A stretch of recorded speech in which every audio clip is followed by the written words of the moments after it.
Recently had a friend ask how to fillet a carp because his son caught one and they wanted to use it, but they didn't know what to do. You can see we got some nice ones here today. I'll save these big ones for a minute, but I'll show you the size of them. Yeah, those are all right. Bow fished those today. Very nice and large. Now we're just going to take one of these other ones to start with. So, carp. Common carp, native to Europe and Asia. Very beautiful fish, kind of like a big bronze goldfish. I start out, it's going in here where the scales are, cutting in at an angle, get through those scales and get down. Go in from there along the backbone, right along the spine, and just follow just on your side of it, your side of the dorsal. And carry that all the way down past the vent. Here's the vent. They poop, they pee, they breed from there. Slide it all the way through. Comes out there. And then just follow it down all the way to the tip. Okay? Now to keep it rounded, rather than removing this and having it be awkward on the other side, I flip them right away. Do the same thing with the other side. Cut through that. And then follow in right along the spine, down next to the dorsal, all the way down. Before you're done with the dorsal fin, you're going to slide across after that vent, boom, and continue. Okay, so now we have both sides exactly the same. Let's get through there, that's fine. Got both sides exactly the same, and what we do is we just keep feeling along next to that spine until we reach the ribs. Those are the ribs, and we just follow along the ribs. There is one little bone that sticks out from the front. I must have been just behind it there, but just follow it along the ribs until you get down to the belly. See, this one's a female. Probably already had the first spawn of the year, but it's got eggs there. Our ducks, our chickens, they like them. These guys can have up to 250,000 eggs at a go, and they can spawn up to 4 times a year. So now we have a skin on carp fillet with the mud vein in. Flip that. Already got my primary cut, so I'm just going to follow along. Just following along that rib cage. Trying not to leave meat on it.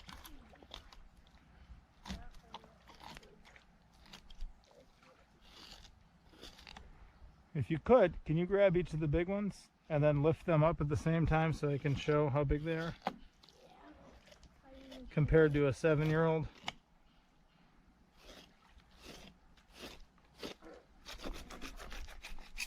Boom.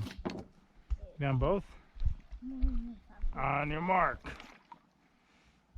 I'm going to lift them high up over your head on each side. Go! Yeah! That's awesome. Thank you, buddy. So, this we actually let our poultry peck through, eat all that stuff, whatever they want. Then we usually either make fish emulsion or bury it in the garden. So now, we're going to take these fillets. I like to leave my left thumbnail long so I can pin that down and hold it. It's not as long as I would like, but then you just slide in your fillet knife right next to that skin. If you look, took a second, but I basically found that layer. Okay, and I just continue on that layer all the way through to the other side. Sometimes long sweeping strokes help. Carp are rather deep-bodied fish, and fillet knives normally 6, 7, 8, 9 inches. Sometimes it's hard to, you know, do it like that. So that one's off. Next one is same thing. So basically you fillet them like any other fish. At this point, our primary go-tos are smoking them in the smokehouse. I like just a salt brine, not a sweet brine. Or we pressure can them, or we pickle them. Now these guys have Y bones in them. They're bigger than you'd find in a sucker or something, but they do have a row of Y bones, so when you pressure can them or pickle them, they disintegrate. They become edible. They're not a bone that's hard anymore.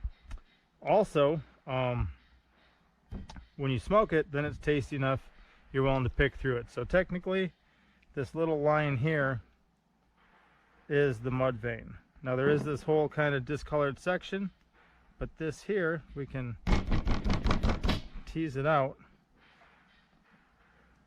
Got some of it, see that?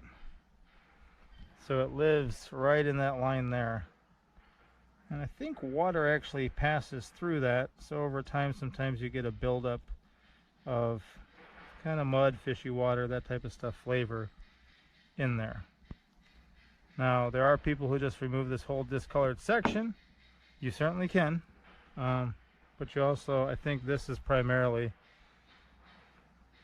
what people are going to want to remove. Not a worm, not a parasite, just part of how the fish was designed, part of how it functions. But then over time, sometimes the flavor that some people don't like can build up in there. So not too hard. Sometimes you can get it all out in one pull. Yeah,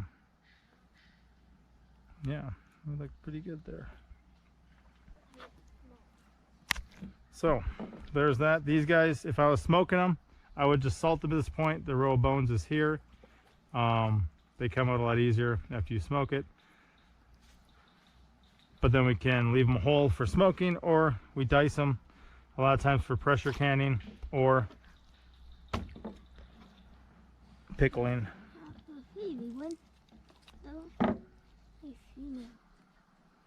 Yeah, nice female. How do you know? The eggs. Because the eggs. Who's gonna eat the eggs? The ducks. The ducks. That's right, buddy.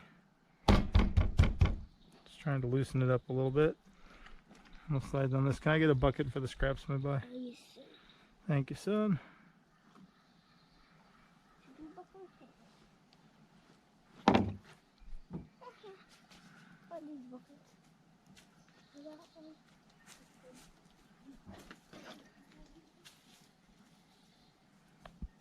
A lot of people consider this to be a trash fish, but I think commercially worldwide, carp is #1. This one, the common carp, is originally native to Europe and Asia, but it's been naturalized here across the United States. So we enjoy it, we eat it. It's got fins and scales, it makes sense. It's a lot of food. They're very tasty if you can it. A lot of people wouldn't know it from canned salmon or canned tuna. It's very similar in flavor, and it's local.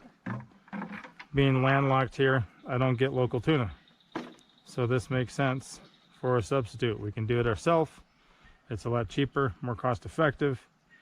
Oftentimes there's absolutely no limit on carp.